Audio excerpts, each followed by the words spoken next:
আবার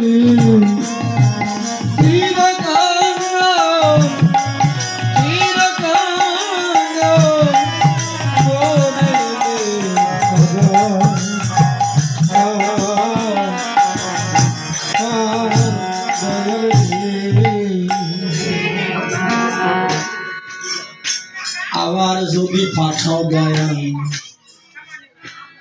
কি সুন্দর কথা মা।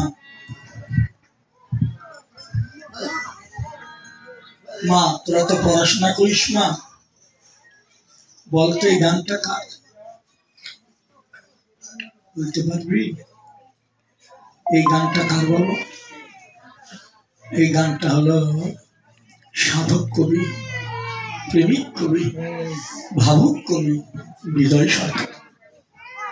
বিজয় সরকার ঠাকুর ঘরে পূজা করতে বসে ঠাকুরের চরণ ধরে কেঁদে কেঁদে বলল, ঠাকুর আবার যদি পাঠাও, পাঠাবে কিনা তা জানি না, যদি পাঠাও